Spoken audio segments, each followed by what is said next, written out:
YouTube, Jerry Kirkpatrick here, and before I even get started, I can't tell you how nice it is to be working during the winter in a nice warm shop.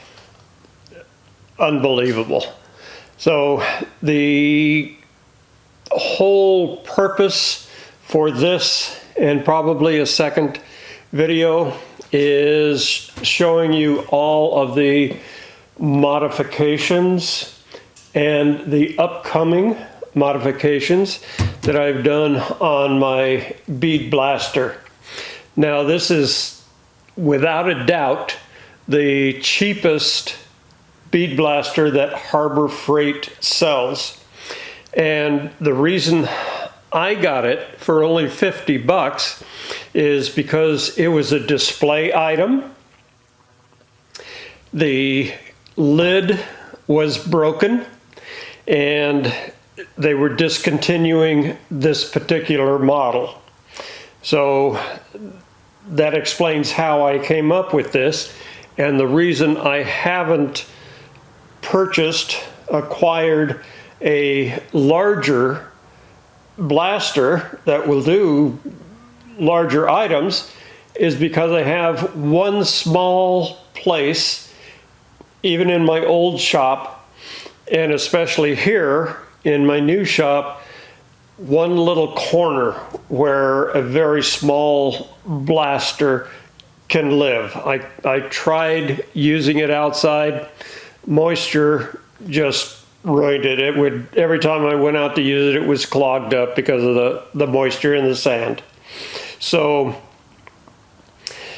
one of the very first things anybody that gets a bead blaster, if you have that little siphon tube that goes down in the bottom, you just lay it in the sand in the bottom, or you put it in a 5-gallon bucket to draw the sand out.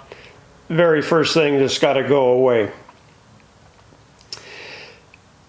And I did that. I purchased a kit up in Washington. I was at a FAA, aircraft conference up there, and I purchased the kit from Tacoma company there in Idaho.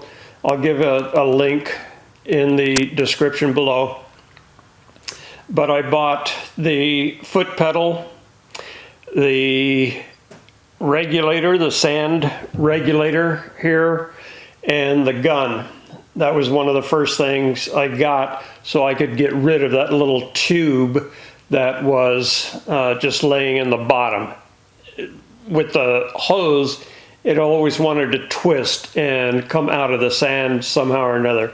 So that was one of the first things I got rid of. The next thing was the electricity. I put on a box, as you can see here, with a switch and 2 outlets. One is for the light that I put on. This is just a light from under a cabinet. Cheap, you can get them at any hardware store. And the other one was for the vacuum. And I've used the same vacuum since I very first got this machine, but I have made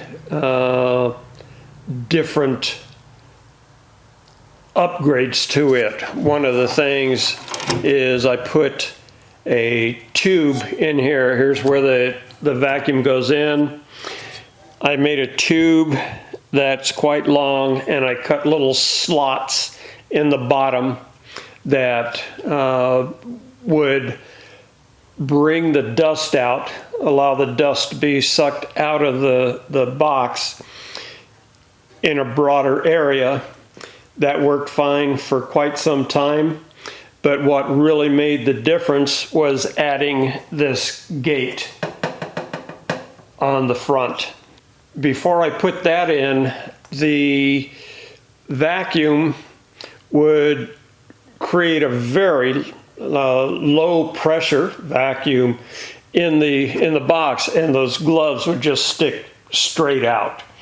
And one of the ways that I have adjusted this vent is I kept allowing it to open up. I made a little stop piece in the back that I could adjust. I would turn the vacuum on and open this gate a little bit more just by adjusting that little screw that I've installed.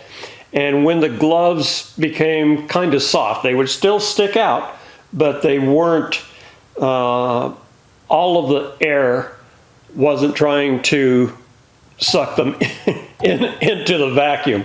So adjusting that was quite important. The amount of air that comes in through and the way it flows into the vacuum. So the way this is now, I'm quite happy with it.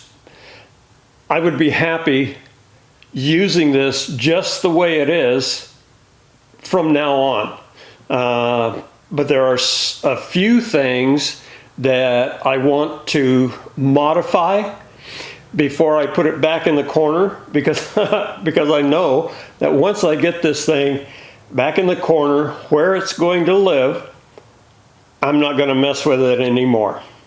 So the three things that I'm going to do before I put it back there is, one, I'm going to seal all of the places where the bottom, this portion here, meets the cabinet itself. It makes a mess over there. I'm constantly vacuuming up all of the sand that leaks out through all the joints. That's one thing. The second thing, I'm going to put a dust topper that you can get at, or I got at Home Depot. So by putting the dust topper on here, it will fill a 5-gallon bucket, easily taken out and dumped. And the third, and one of the most important things, is you can see this glass, actually plastic, is just beat to death right here where the light comes in and where I look through the lid to see what I'm doing. So I'm going to cut this out, probably leave a 1/2-inch flange all the way around, seal it with rubber, and put a piece of glass in here. So I'm going to have to figure out how to hold the glass in. That should be a little project. And I will still continue using these peel off pieces of plastic so the glass will last longer. I got a piece of double pane. It's a double pane. It's the same stuff that is used on windshields.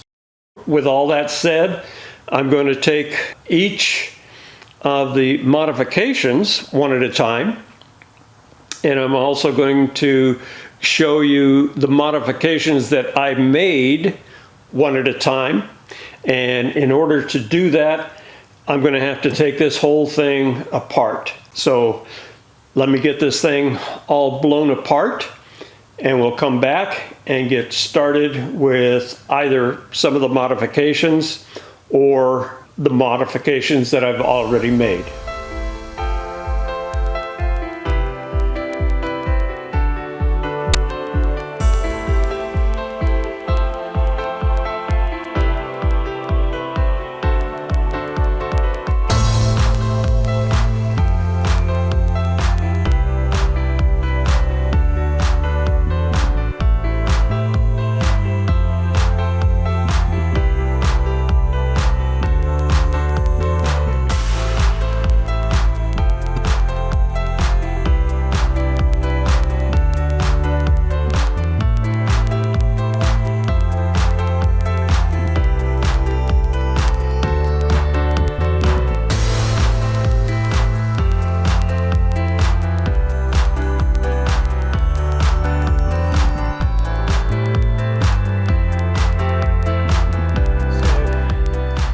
we've got this apart, I'm going to try a little handheld here, and you can see where the vacuum connects to the main cabinet. This is that tube that I was talking about earlier, and you can see the slots that I've cut in it to try to pull the dust out of the cabinet. And here you can see the funnel that I made to attach the sand recovery piece, the manifold that brings it back up to the gun. And here are the holes in the slots that I cut in the bottom of the hopper to allow the sand to return through the funnel that I made and back into the manifold for putting the sand back into the gun. So now that I've got the hopper, I guess you could call it, this portion here, separated from the main box of the bead blaster, I'm going to get this off of the table and we'll take a little walk around this portion here. How I made this, I'll give you some dimensions on that. I'll go through that real quick because the dimensions of this will only be applicable to somebody with this size bead blaster. Obviously, whatever the size of your blaster is, this funnel is going to have to be sized to your particular bead blaster. And here is the funnel I made for the bottom of the cabinet. The dimensions are what fit my blasting cabinet. There is a small flange on each side of the cabinet that joined with the main portion, and so the funnel is just inside that. And I think that when I welded this on, that may have destroyed the sealing material that they had. That might have been the cause for one of my leaks. The width of it is, when you get your blaster, there will be a flat area here, so that is what determined the width of the funnel.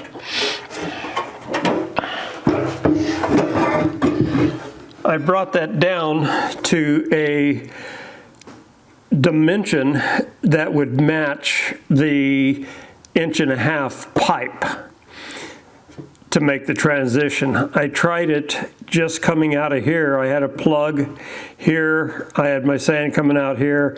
That did not work because I had no way of metering it, and I had no way of keeping the flow going. Once it got down to the bottom, it would just pack up. So I got the whole kit from Tacoma company.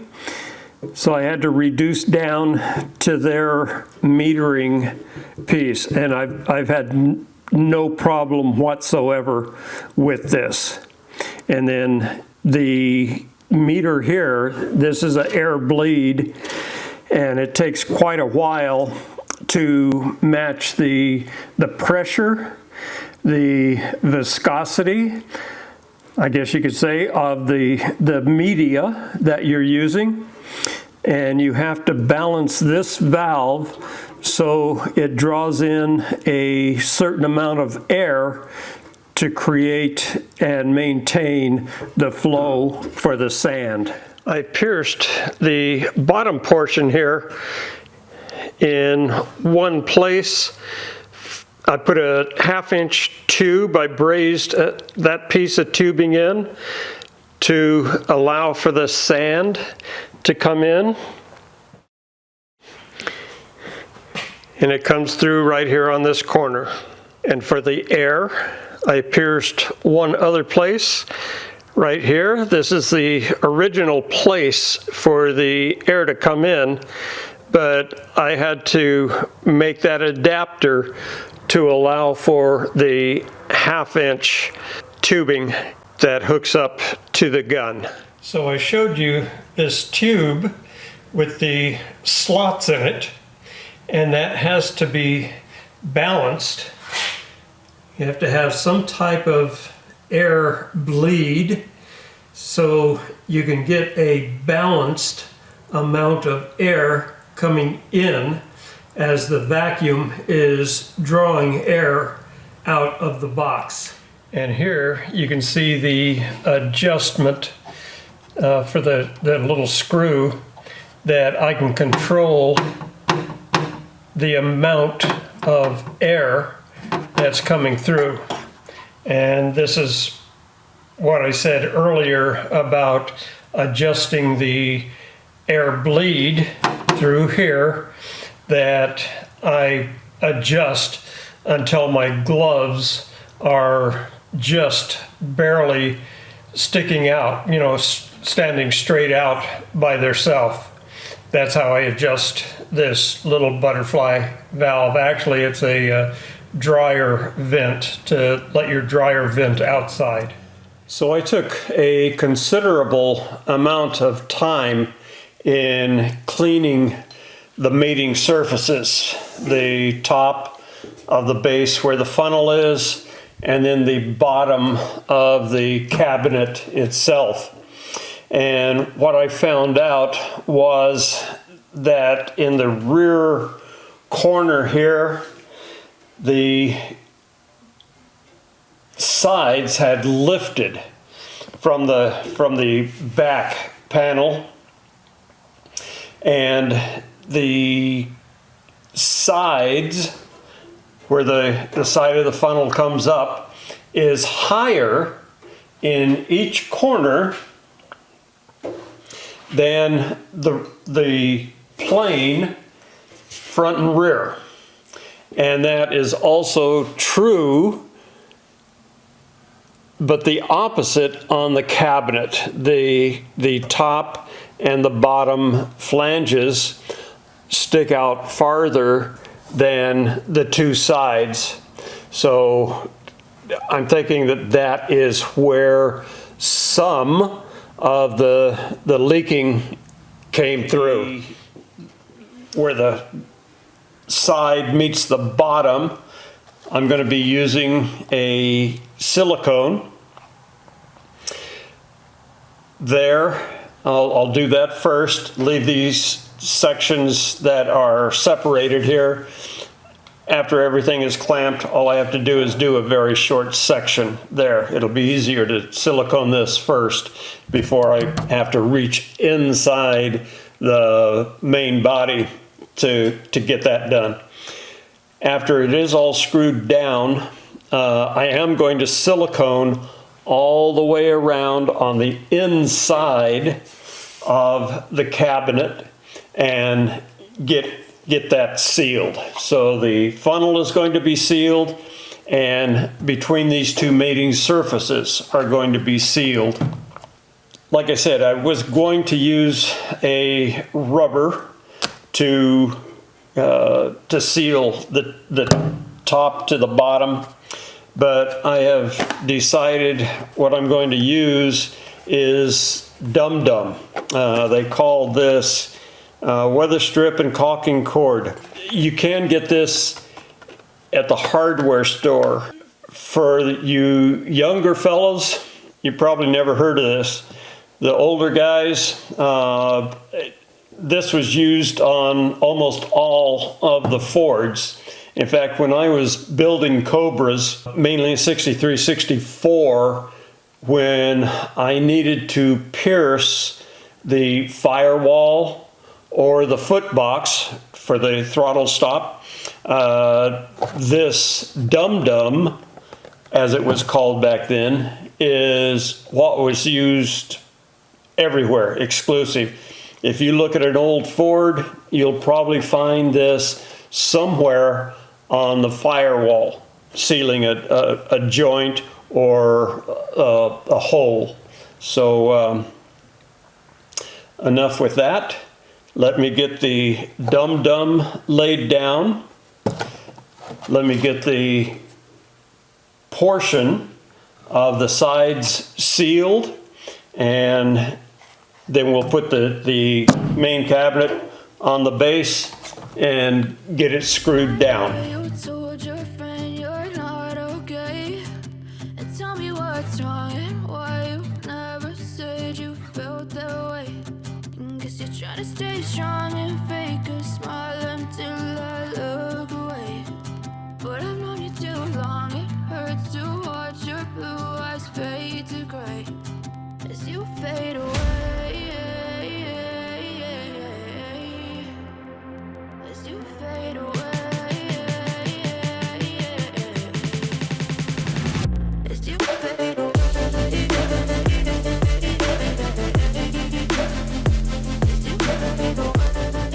And now, here is where the tedium will set in.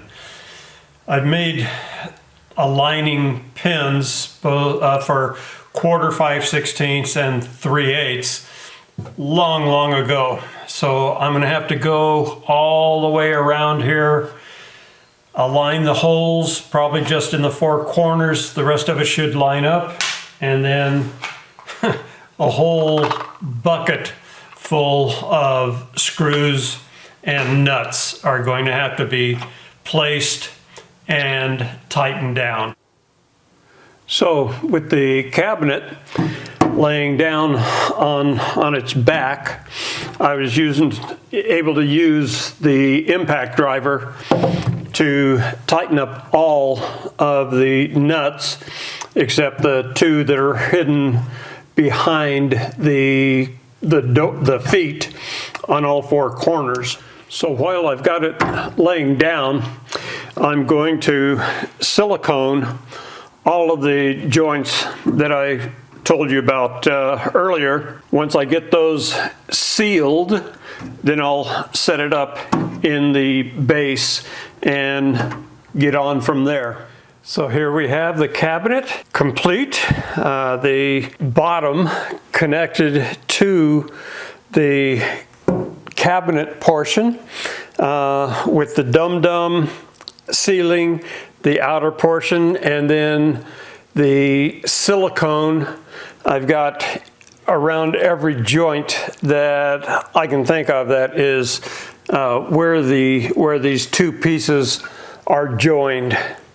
So with that is the last video, or this is the last video I will be making for 2023. If you watch my first video in 2024, that's where I will be inserting the glass into the top of the Bead Blaster, making some mounts for the light. So thank you very much for watching. Please give me a thumbs up. Buy me a coffee if you please. And if I'm lucky, I'll see you in the next video.